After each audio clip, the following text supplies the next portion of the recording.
All right, so in this problem, we're going to talk about doing multi-step problems, and this is one that can be a little tricky. So, probably the hardest part is identifying what you need to find, like what the important pieces of information are. So, there, honestly, the best way to get better at these is to practice them. So the more that you can sit and work through, the better chances you are that you're gonna have that you're gonna be able to do everything much easier. But here on a multi-step problem, we're gonna work through a couple. This first one, it says that Jim's backyard is a rectangle that is 15 and 5/6 yards long and 10 and 2/5 yards wide.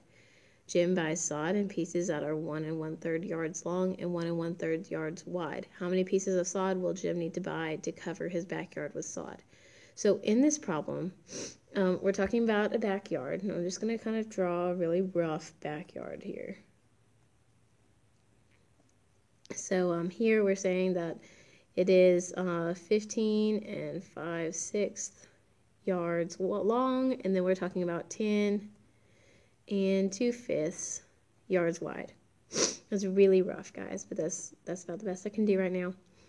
Jim buys sod in pieces, so I'm going to draw my pieces out, and each piece is 1 1/3 yard long and 1 1/3 yard wide. So using these pieces of information, this is all that they've given us. They say, how many pieces of sod will Jim need to buy to cover his backyard with sod? Well, guys, think about it. If you've got a backyard, and we're just kind of putting a bunch of pieces of sod back here, and this is nowhere near drawn to scale. I'm just kind of rough sketching stuff in here. You know you've got sod everywhere, a bunch of different squares. So the easiest thing to do in order to find this is I'm going to find the size of my backyard, find the size of my my sod, and then I'm going to divide to figure out how many pieces of sod I'm going to be able to fit back there. So my first thing I'm going to do is I'm going to find area of the yard, and this is going to help me just to know how big my yard is. Okay, so I'm going to say area of yard, I'm going to multiply 10 and 2/5 times 15 and 5/6. It's also important for me to know the area of the sod.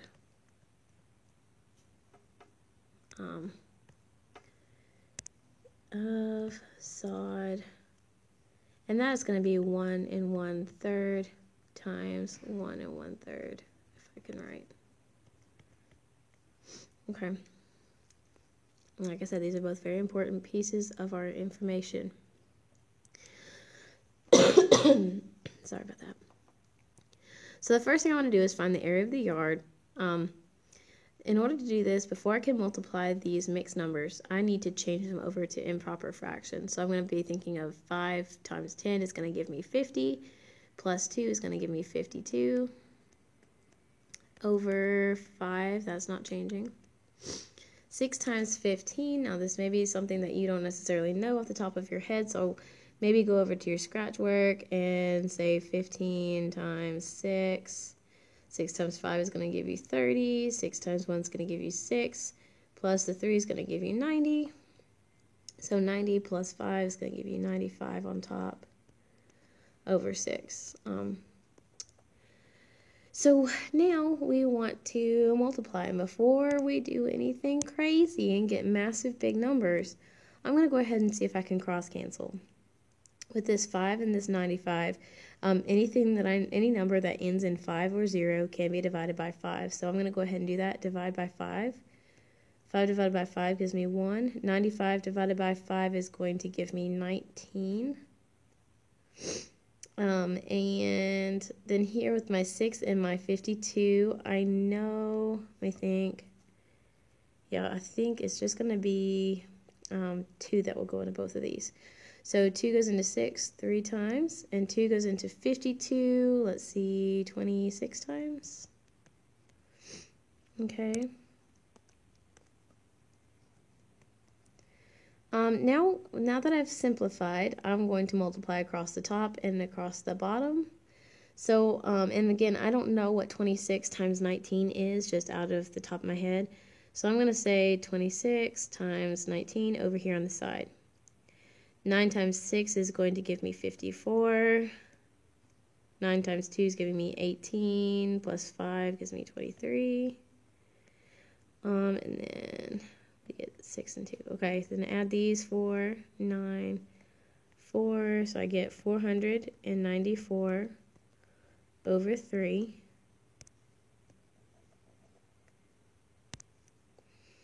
And I can now divide, and I know that 3, and we're just going to kind of get a really nice little answer here. 3 and 2, 4, 94.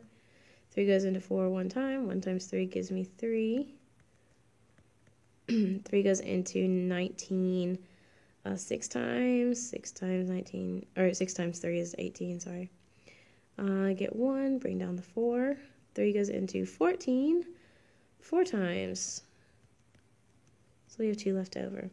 So we get 164 and 2/3. That's what I get from my area of the backyard. All right, now the area of the sod, this one's a little bit different. I mean, the numbers obviously are smaller because we're just dealing with small pieces of sod. I still have mixed numbers though. So what I want to do first is I want to change these mixed numbers into improper fractions. 3 times 3 gives me 3 plus 1 is 4. So 4/3. Times the same thing, just 4/3. There's no way to cross cancel, so I'm going to do 4 times 4 is going to give me 16. 3 times 3 gives me 9. And we can change that over to a mixed number if we would like. 9 goes into 16 one time with 7 left over. And then you've got your areas, okay?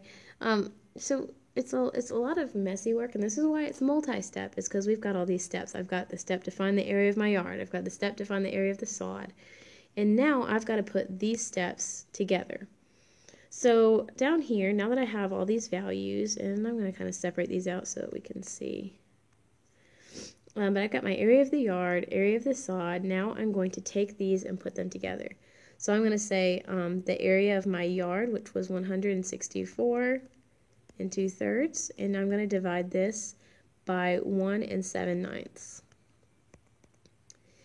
When I do this, I'm going to change these back to improper fractions. Now, the beauty is I've already got these right up here. I don't have to worry too much about it.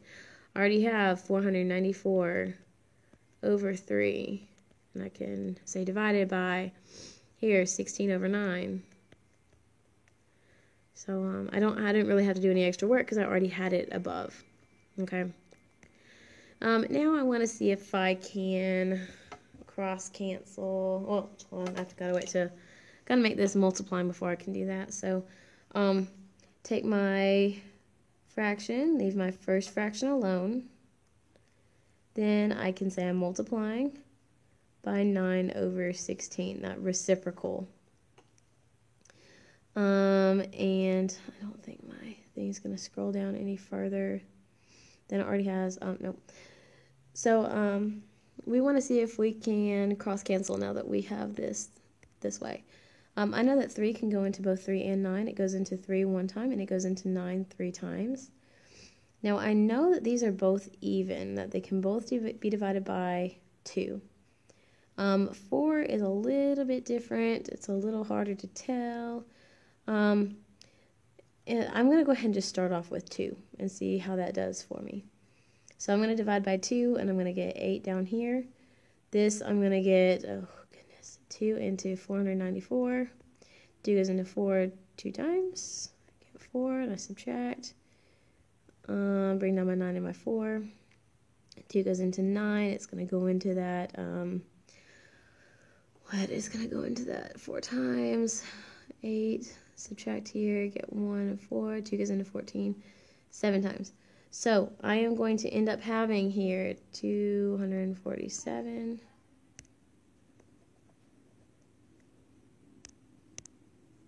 And I'm going to switch back over to my purple. Now I'm talking about this new fraction. If you guys want to rewrite it, you're more than welcome to. I'm going to draw this arrow to show where I went. 247 over 1 times 3 over 8. Now here, this is about as cross-canceled as I'm going to get it. It's not going to go much further. So I'm going to go ahead and multiply across the top and the bottom. I know that 1 times 8 on the bottom is going to just give me 8 again. But 247 times 3, let's try this. 247 times 3. 3 times 7 gives me 21. 3 times 4 gives me 12, plus 2 is 14. 3 times 2 is going to give me 6, plus the 1 is 7. So double check me, 21. 3 times 4 is 12, plus 2 is 14. 3 times 2 is 6, plus 1 is 7. Good. All right, so I've got 741 as my numerator. Almost done. I have now got to divide this. And I've got to be thinking about 8 going into 741. 8's going to not go into 7, so I don't have to deal with that. 8 goes into 74 9 times. 9 times 8 is going to give me 72. 21. 8 goes into 21 twice. Gives you 16. Subtract and you get 5.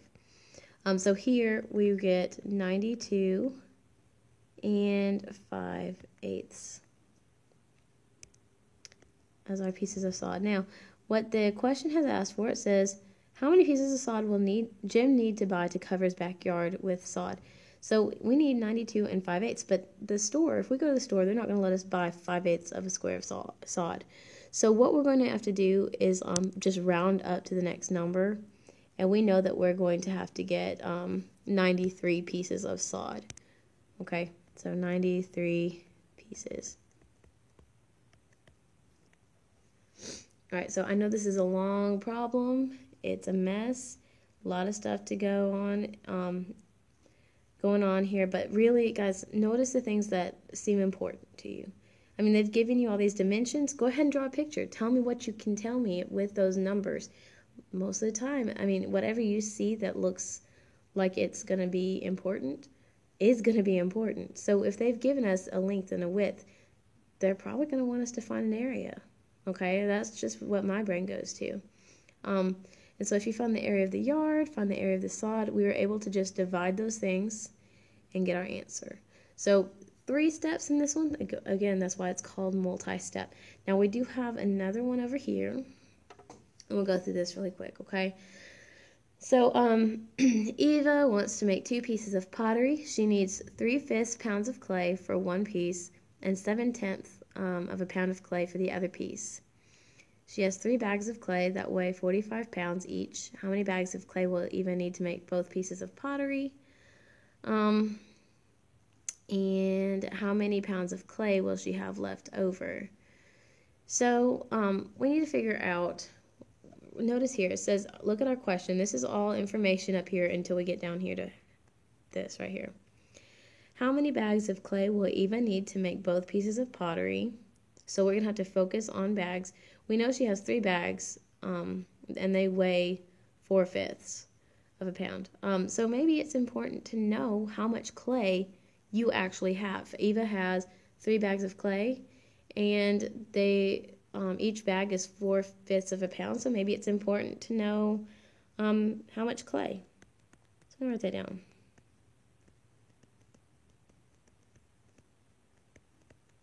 All right, and if I wanted to find that, all I'd have to do is say 3 bags times the 4/5, because each bag has 4/5 of a pound, and that will tell me how many pounds of clay Eva actually has. Now let's see if there's anything else. How many pounds of clay will she have left over? We'll have to find that one out after we're done with the problem. So obviously they're saying that 3 bags of clay is enough, because they're saying we're going to have leftovers. Now if we know how much clay she has, so I guess this is what she has. And then over here we're going to do how much clay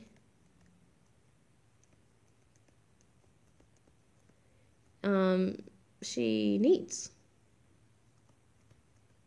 I'm just going to separate these out because this is going to be different. All right, so we can find out how much clay she has by doing the 3 times 4/5. How much clay she needs, the way we're going to figure that out, we said she wants to make 2 pieces of pottery. She needs 3/5 of a pound for one.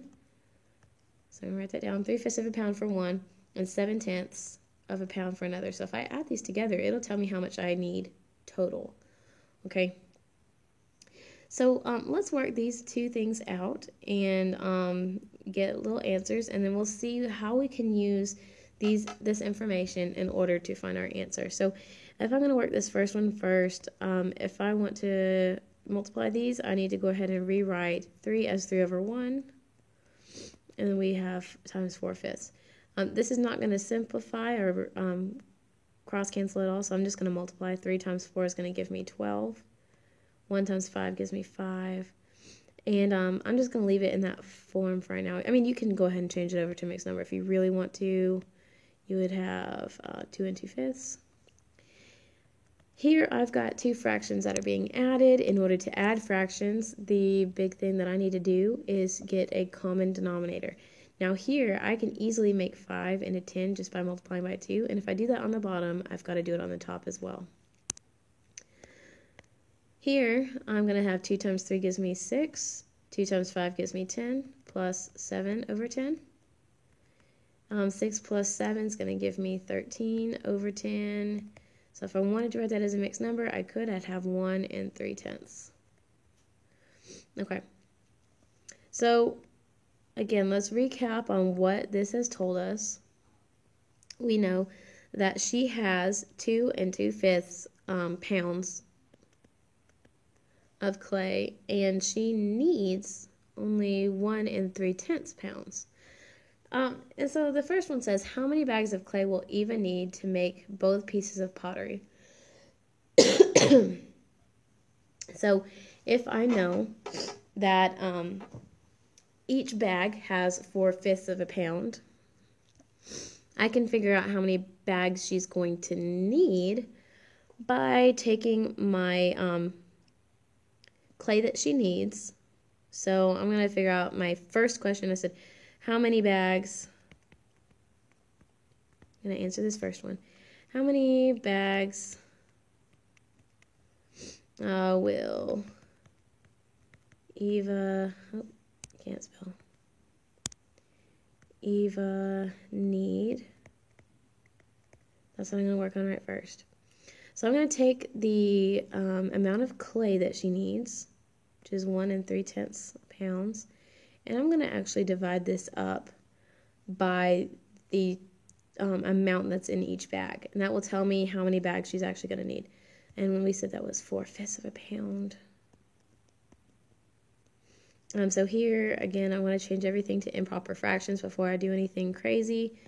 So I'm going to just change this over to 13/10. I am going to go ahead and do this in one step. So I've already changed this to an improper fraction, but I'm also going to do my division in this step. So I'm going to say I'm multiplying this first fraction by the reciprocal of the second one, so by 5/4. And I can cross cancel here just to make it easier on myself in the long run. 5 can go into itself 1 time, and it can go into 10 2 times. All right. Now I'm going to say 13 times 1 is going to give me 13 on top. 2 times 4 is going to give me 8 on the bottom. So Eva will need, 8 goes into 13 1 time with 5 left over. Eva will need 1 5/8 of a bag. Okay, so technically Eva's going to need 2 bags. She's not going to need a third bag. She's just going to need 2 bags. So if you want to stop there, that's fine. You can say 1 5/8, but this really is probably, I'm going to write it down here. 2 bags total. That's actually an even better answer because it shows that you really thought about the fact that she's only going to need the 2. So this was this problem, and I'm going to go ahead and block that off. And we got one more. How many pounds of clay will she have left over? So clay left over. So if I know that she's only going to use, hold on, this is how much clay she has right here, is 2 2/5 of a pound. And right here it's telling us how much clay she has, or how much she needs. So what I've got to do is I've got to subtract how much clay she has minus how much she needs, and that will tell me how much she has left over. So I've got to say 2 2/5 minus 1 3/10. And I can stack these on top of each other. A lot of times we like to see this in that stacked form. 2 2/5 minus 1 3/10.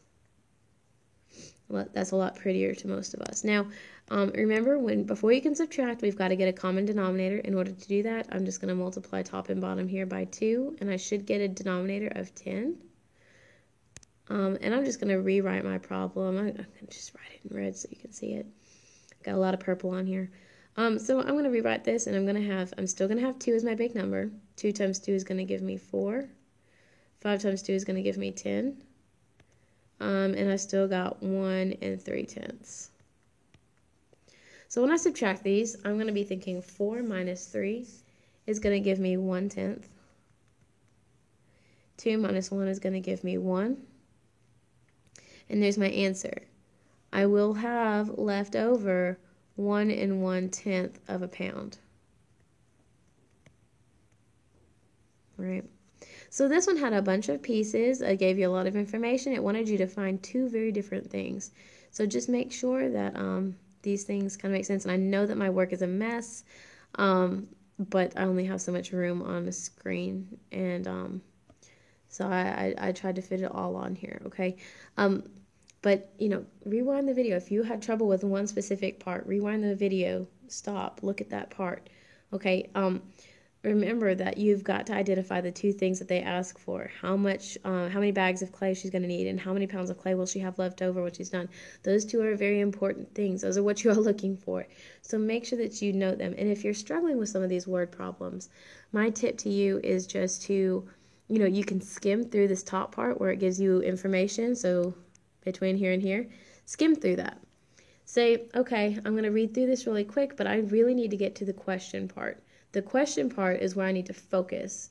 And once I figure out what it's asking, then I can go back to the information and really pay more attention to it so that I'm not getting completely lost in all the jumble of words, okay? Focus on the question, then go back to the information and figure out which pieces you need. Because sometimes on these problems, they give you way more information than you need. So just make sure you're being careful of that, all right? I hope this was helpful. Good luck studying, and I will talk to y'all later. Bye.